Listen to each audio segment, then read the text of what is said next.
बहुत ही विचित्र वातावरण बन चुका है। इतना भयंकर वातावरण बन चुका है, इतना भयंकर। उसका कारण क्या है कि अपनी वैदिक पद्धति में हमेशा ही कर्तव्यों की बात की गई, अधिकारों की नहीं। अधिकार तो मिलते ही हैं, और हमारे मस्तिष्क में ऐसा खुमार चढ़ गया कि सर्व जगह अब अधिकारों की मांग है, कर्तव्य सब भूल ले। देखना रोज हड़ताल हो रही है, वेतन बढ़ाओ, ये बढ़ाओ, वो बढ़ाओ, लेकिन कर्तव्य का पालन करो, ये कहीं नहीं। और उसका दुष्प्रभाव ये हुआ है कि हमारी ये जो है अव्यवस्था हमारे घरों में भी घुस गई। आज चाहे टीवी हो चाहे कहीं पर भी हो, एक ही शोर है, हमारा ये अधिकार है, माताओं को अधिकार दे दी जाए, है ना, पुरुषों का ये अधिकार दे दी जाए, कोई अधिकार दे दिया जाए, पर कर्तव्य का कोई ज्ञान नहीं। जब कर्तव्य का ध्यान नहीं होता तो स्थिति कहाँ पहुंच गई है। कल परसों आप गुरुद्वारा वो पढ़िए, एक बेटी ने अपने पिता से कहा, बेटी को उम्र होगी 14-15 साल, उसने ये कहा कि पढ़ाई नहीं हो पाती है, मुझे मोबाइल दो। पिता ने मोबाइल खरीद दिया। अब वो मोबाइल से पढ़े कम, बात ज्यादा करे किसी लड़के से। पिता को पता चला तो पिता ने डांटा, मैंने मोबाइल इसके लिए दिया है, लड़कों से बात करने के लिए नहीं, पढ़ाई पर ध्यान दे। जब ये पिता ने कहा तो कोई अधिकार है, कर्तव्य नहीं है। लड़की थाने पहुंच गई, और थाने पहुंच करके उन्होंने कहा कि हमारे माँ बाप को रिपोर्ट कर दो। लड़की शब्द है, और कहा किस बात के लिए, क्या क्या गलती हुई? कि गलती ये है कि हम अपना जीवन जीने के लिए स्वतंत्र हैं। हमारी माँ बाप को क्या अधिकार है जो उसमें दखलंदाजी करते हैं? हम कहीं भी बात करें, कुछ भी करें, इन्हें क्या मतलब है? और यदि करते हैं तो अपराध है, खिलाफ रिपोर्ट कर दो। यहाँ खड़े हो गए, हमारी पीढ़ियां यहाँ खड़ी हो गई आकर के माँ बाप के खिलाफ क्या है, रिपोर्ट दर्ज करो, उन्हें क्या अधिकार है। यहाँ पहुंच गया, यही दृष्टा हो रही है पूरे समाज में। उसका कारण क्या है? कारण ये है कि बच्चों को ऐसी जगह हम ले नहीं जाते। बच्चों को ऐसी जगह ले कहां जाते? सत्संग के नाम पर जहां कहीं हो रहा है देखो जाकर के नाच गाने चल रहे। शिक्षा की बात ही नहीं। जहाँ जीवन का निर्माण हो, जहाँ जीवन के कर्तव्यों और दायित्वों के बारे में बताया जाए, यदि बच्चे वहां जाते हैं तो जीवन के कर्तव्य और दायित्वों को पुनः समझते हैं कि हमारा दायित्व ये है, हमारे जीवन कर्तव्य है, हमारा माता पिता के प्रति ये कर्तव्य है। स्वामी ध्यान ने व्यवहार वालों में कितना बढ़िया लिखा माता पिता के बारे में। माने यदि माता पिता उल्टी शिक्षा करें तो बिल्कुल न माने। स्वामी लिखा है, यदि माता पिता कहें चल तेरा ब्याह करा देंगे, यूं पर जड़ी निकालेंगे, ये निकालेंगे, तो उनसे कहो कि पागलपन की बात मत करो, विद्या पढ़ने दो। ये साईं ने कहा। और साथ ही इसके साथ ही क्या और कह दिया, इसके साथ ये और कहा स्वामी ने, पर तुम कैसे ही हो, चाहे उनकी शिक्षा है, कोई संस्कार नहीं, चाहे तुम कैसे ही हो, पर तुमने बालकपन में बड़ी तपस्या करके हमारा पालन किया है, इसलिए तुम्हारा है, तुम कैसे भी हो फिर भी हम तुम्हारी सेवा करेंगे, हमको योग्य है। जहाँ बच्चों में ये संस्कार दिए जाते हैं, जहाँ बच्चे कभी सोचते नहीं थे।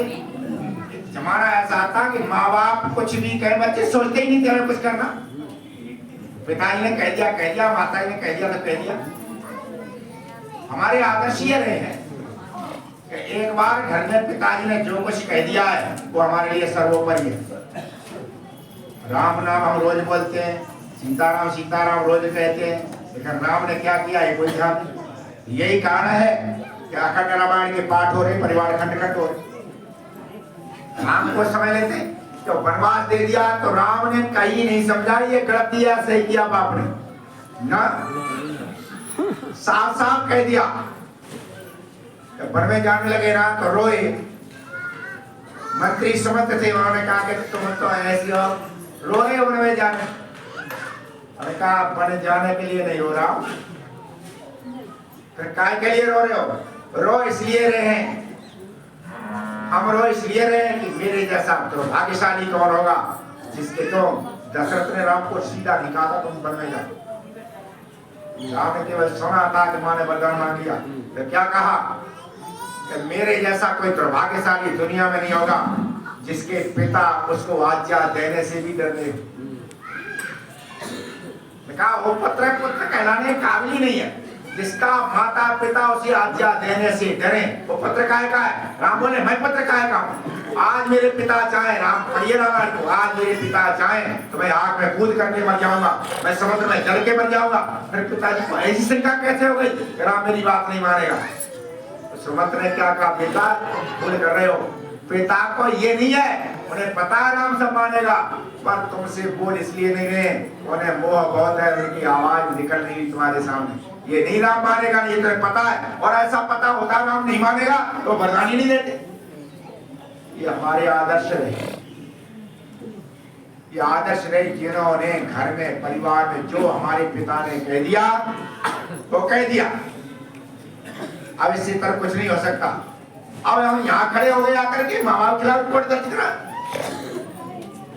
और ये कहें कि वो हमें अपना जीवन नहीं जीने दी रहे, ये कौन सा, ये स्तर वो आ चुका है, ऐसा स्तर आ चुका है। इस स्तर पर आकर के घर परिवार देश सब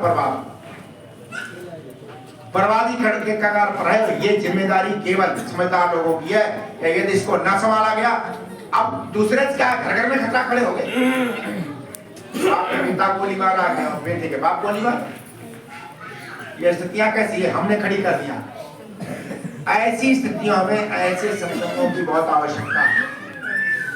आप लोग भी जो समर्थ है योगेशी जैसा किया करो, सत्संग कराओ, अपने धन का सदुपयोग करो, इससे कई लाभ होंगे। एक तो मंच मिलेगा, है ना, चारों प्रचार प्रसार होगा, विचारों का प्रसार होगा, घर परिवार बचे। यहाँ अधिकारों की बात ही अपने अपने कर्तव्य थे। पत्नी का अपना कर्तव्य है, पति का अपना कर्तव्य है। अब बहुत उल्टा हो गया। अब ऐसा हो गया है कि मां बीमार है, मां बीमार है, कुछ कर नहीं सकती। ससुर ने बहू से कही तो माता जी वाली चाय बना लेगी, वो करी। और उसका पति भी बैठा कि इनसे क्यों नहीं कह रही थी बना के लाओ। पति वहीं बैठा, मैं बना के लाऊं, जीना बना के ला सके। ये ड्यूटी क्या है, मेरी ड्यूटी क्या है, माँ तो इसलिए ये बना के दे दे। ये उसका ससुरिया बता रहा। अच्छा ये क्यों हो गया, अधिकार की ओर में। पति के अपने कर्तव्य थे, पत्नी का अपना कर्तव्य नहीं जाना, तो अधिकार की होड़ में यहाँ तक हो गया है कि अब चाय देने को तैयार नहीं। धीरे धीरे दिक्कत सारा बदल गया। माँ ऐसी शिक्षा ही नहीं देती। घर को लेकर चलो, परिवार को लेकर चलो, ये सब आपके ये शिक्षा कहाँ दी जाती, और नहीं दी जाती तो गृहस्थ फल है। ऐसे घर नरक बन गए। नाथुराम शंकर शर्मा लिखा के एक दिन मैंने सुनाया भी था। लड़का चला गया नौकरी करने, घर आया तो घर आकर के सारा नक्शा बदला मिला। नया नया ब्याह हुआ। अम्मा बोली तेरी बहू सब लड़े, देवरानी ते लड़े, जेठानी ते लड़े, जेठ ते लड़े, ससुर ते लड़े। भाई तू जब बीमारी को ले जाए। लड़का बोला कि तो बड़ा गड़बड़ हो गया, अरे जिंदगी बेकार हो गई, जो अम्मा को रोटी ना देगी, घर पे लड़ेगी तो कैसे चलेगा। उसने समझाया जाकर के समझ ले ऐसा करना ठीक नहीं है। तो बोली कि तू समझ रहा हो तो घर सब बढ़िया है, तेरे घर तो आग लगाने लायक है। तू अपन घरवाली पच रहे, घर तो आग लगाने लायक है, घर में है क्या। अब तू क्या सोचे कि हम ही बन जाए, वो ऐसे हम तो ना बन गए, तो जे ना बदल तो हम ना बदल गए। कहीं सास ससुर की सेवा कर ले भैया, इन्हें हमेशा बहुत करो। शंकर जी बहुत सुंदर चित्त में किया, क्या कहते हो, और लिखा है उत्तर क्या देती है वो कि सास मरो ससुरा पजरो, सास मरो ससुरा पजरो इस भाखर में पल को न रहूंगी। अब जा कर रहे कुछ भी कर ले। सास मरो ससुरा पजरो इस भाखर में पल को न रहूंगी। सौते जेठानी छठी ननदी एक कहेगी तो लाख कहूंगी। एक कहेगी लाख कहेगी। अब भाई कौन बात है? सौते जेठानी छठी ननदी यदि एक कहेगी तो लाख कहूंगी। और जेठ जलावा के मारू पटा। जेठ जलावा के मारू पटाई और देवर की फमती न सहूंगी। ले चल संग पिया कवि शंकर। ले चल संग पिया कवि शंकर। पियर की कल गैल कहूंगी। या तो ले चल सवेरे जाए या